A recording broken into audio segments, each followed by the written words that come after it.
राधे राधे प्यारे भक्तों, कभी कभी जिंदगी हमें उस मोड़ पर लाकर खड़ा कर देती है जहां हम खुद से एक ही सवाल बार बार पूछते हैं, आखिर कब मिलेगा वह जिसका मैंने सपना देखा है? कब पूरी होंगी वह दुआएं जो मैंने रातों को रो रो कर मांगी हैं? हम कहते हैं मैं तो मेहनत कर रहा हूं, फिर भी मुझे उसका फल क्यों नहीं मिल रहा? ऐसे ही पलों में हमारी आत्मा थक जाती है, उम्मीदें डगमगाने लगती हैं और मन सोचने लगता है शायद किस्मत में ही नहीं है। लेकिन रुकिए, क्योंकि इस ब्रह्मांड का एक मौन नियम है। ईश्वर कभी देर नहीं करते, वे केवल तैयारी करते हैं। परमहंस योगानंद जी ने कहा था, हर सच्ची प्रार्थना का उत्तर ईश्वर जरूर देते हैं, लेकिन तब जब आत्माओं से स्वीकार करने के योग्य बन जाए। इस वीडियो में हम जानेंगे कि क्यों जीवन में सब कुछ उसी समय पर मिलता है जब हमें उसकी सबसे ज्यादा जरूरत होती है, और क्यों इंतजार असल में ईश्वर की सबसे बड़ी कृपा होती है। तो अगर आप भी कभी टूटे हैं, थके हैं, या ये महसूस कर रहे हैं कि आपकी मेहनत बेकार जा रही है, तो इस वीडियो को अंत तक जरूर सुनिए, क्योंकि हो सकता है यही वह उत्तर हो जिसका आप वर्षों से इंतजार कर रहे थे। तो चलिए शुरू करते हैं। महाशयन, जब जीवन में सब कुछ ठहर जाता है, जब समय जैसे थम जाता है, जब हर दिशा से केवल चुप्पी और प्रतीक्षा मिलती है, तब मन सबसे ज्यादा बेचैन होता है। हम ईश्वर से प्रार्थना करते हैं, उसे पुकारते हैं, कभी आंसुओं से तो कभी मौन से, और फिर भी लगता है मानो वह सुन नहीं रहा। पर क्या वास्तव में वो नहीं सुन रहा होता?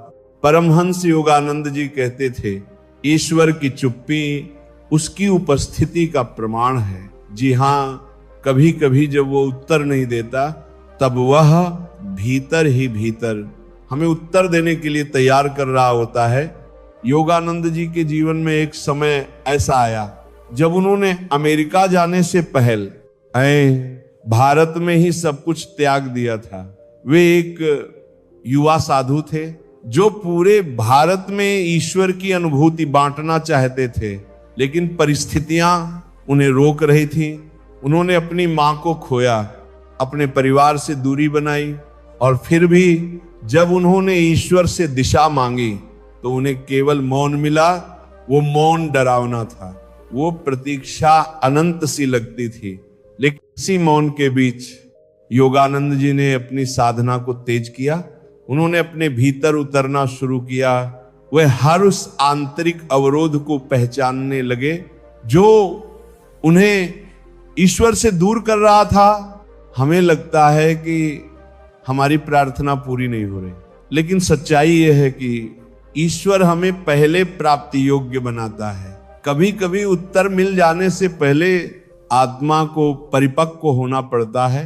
जैसे बीज को वृक्ष बनने में समय लगता है, वह तुरंत फल नहीं देता, लेकिन भीतर ही भीतर उसकी जड़ें गहरी हो रही होती हैं। हमारी प्रार्थनाएं भी ऐसे ही होती हैं, वे ईश्वर तक पहुंचती हैं।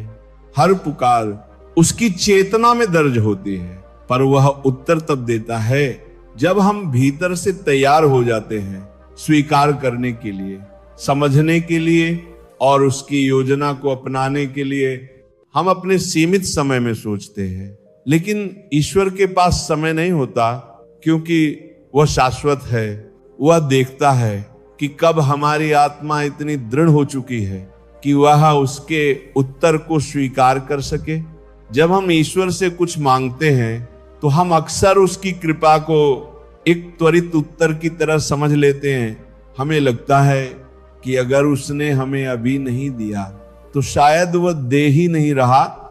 लेकिन क्या ईश्वर कोई दुकानदार है जो हमारी इच्छा पर हमें सामान देता है? या वह एक चैतन्य पिता है जो जानता है कि क्या देना है, कब देना है और क्यों देना है? परमहंस योगानंद जी ने कहा था, ईश्वर उस समय तक प्रतीक्षा करता है जब तक हम प्रतीक्षा के योग्य या नहीं हो जाते। धैर्य केवल स्थिर बैठना नहीं है, यह एक सक्रिय साधना है।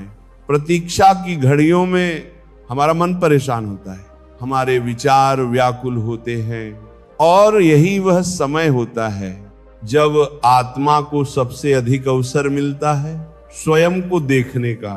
प्रत्येक क्षण जब हम सोचते हैं कि अब तक क्यों नहीं मिला, उस क्षण में हम अपने भीतर छिपे मोह, लालच, जल्दबाजी और आत्मग्लानि को देख सकते हैं।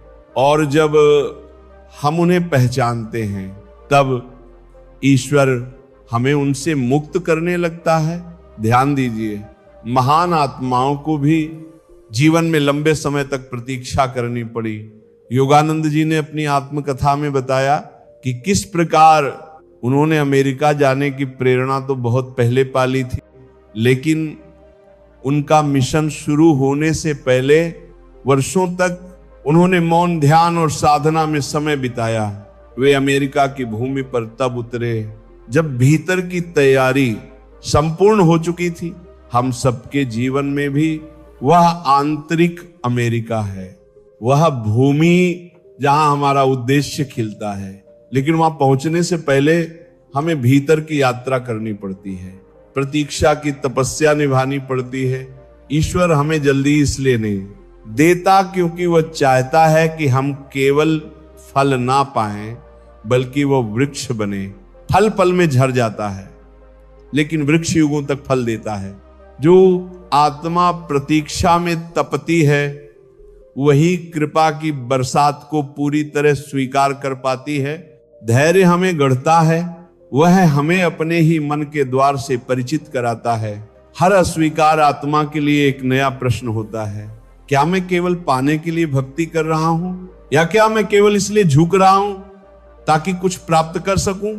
और जब इस प्रश्न का उत्तर मिल जाता है, जब भक्ति बिना शर्त हो जाती है और प्रेम बिना मांग के बहता है, तब ईश्वर मुस्कुराता है और उस आत्मा को देता है वह सब कुछ जो समय पर मिलन आ ही था।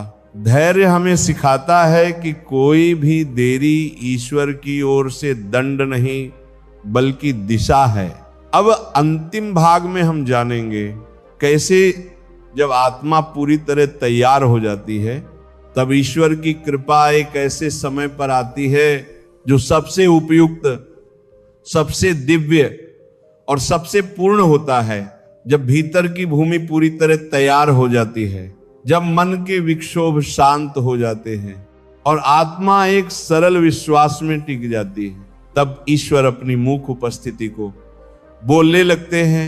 उस क्षण तक जहां हमें लगता था कि हमारी प्रार्थनाएं अनसुनी जा रही हैं, वहीं से धीरे धीरे उत्तर प्रकट होने लगता है।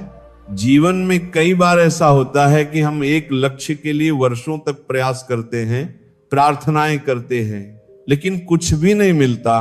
और फिर एक दिन जब हम थक कर उस इच्छा को ईश्वर के चरणों में रख देते हैं, तो वही इच्छा एक नए रूप में और कहीं अधिक सुंदरता के साथ हमारे जीवन में प्रकट हो जाती है। समय पर मिलने का अर्थ है वह समय जब हम उस उपहार को समझने, संभालने और उसका सही उपयोग करने लायक बन चुके होते हैं। ईश्वर कभी भी हमारी मांगों को नकारते नहीं हैं, वह उन्हें संभाल कर रखते हैं। ठीक वैसे ही जैसे एक माँ अपने बच्चे के लिए मिठाई को तब तक नहीं देती जब तक वो खाने की योग्य ना हो जाए, क्योंकि वह जानती है कि अगर जल्दी दे दिया तो वही मिठाई जहर बन सकती है। उसी तरह ईश्वर हमारी हर प्रार्थना को सुनते हैं। वह हर आह, हर अश्रु और हर पुकार से परिचित है, लेकिन वह केवल उसी समय देते हैं जब वह चीज हमें ऊपर उठाए, ना कि नीचे गिरा दे। समय पर सब मिलेगा, क्योंकि समय केवल घड़ी की सुइयों में नहीं चलता, वह आत्मा की परिपक्वता में चलता है। जब आत्मा तैयार होती है, जब जीवन के अनुभवों ने हमें विनम्र बना दिया होता है, जब मन की मांगे ईश्वर की मर्जी में विलीन हो चुकी होती हैं, तब कृपा केवल उत्तर नकर नहीं है बल्कि ईश्वर की उपस्थिति बनकर उतरती है। आपको वह मिल जाएगा जो आपने मांगा था, या उससे कहीं बेहतर, जो आपकी आत्मा के लिए आवश्यक था। शर्त केवल एक है, विश्वास बनाए रखो, धैर्य को साधो और प्रेम में डूबे रहो, क्योंकि समय पर सब मिलेगा, लेकिन वह समय तुम्हारे घड़ी के हिसाब से नहीं, ईश्वर की करुणा के अनुसार आएगा। और जब वह क्षण आएगा तो तुम जानोगे कि तुम्हारी प्रतीक्षा व्यर्थ नहीं थी, बल्कि वह तुम्हें उस दिव्यता के लिए तैयार कर रही थी जिसका स्वाद अमर होता है। तो प्रिय आत्माओं, आज का संदेश सिर्फ इतना नहीं कि ईश्वर तुम्हारी सुनता है, बल्कि यह कि वह तुम्हारे भीतर की हर थकान, हर आह, हर टूटन को जानता है। और जब तुम धैर्य के दीप को बुझने नहीं देते, तब वह स्वयं प्रकाश बनकर तुम्हारे मार्ग को आलोकित करता है। परमहंस योगानंद जी कहते थे, धैर्य, विश्वास और आत्मा की पुकार, ये तीनों मिलकर ईश्वर को आकर्षित करते हैं। इसीलिए यदि आज नहीं मिला तो चिंता मत करो, जो भी तुम्हारा है वह समय पर ही तुम्हें मिलेगा, और तब मिलेगा जब तुम भीतर से उसके योग्य और तैयार हो जाओगे। इस यात्रा में भरोसा रखना, क्योंकि तुम्हारा समय निश्चित है, तुम्हारा उत्तर रास्ते में है और ईश्वर तुम्हारे बहुत बहुत पास है। अगर ये शब्द आपके दिल को छू गए तो इसे उन लोगों तक जरूर पहुंचाइए जो आज हार मानने की कगार पर खड़े हैं। ईश्वर उन्हें भी समय पर मिलेगा और तुम्हें भी। जय श्री कृष्णा।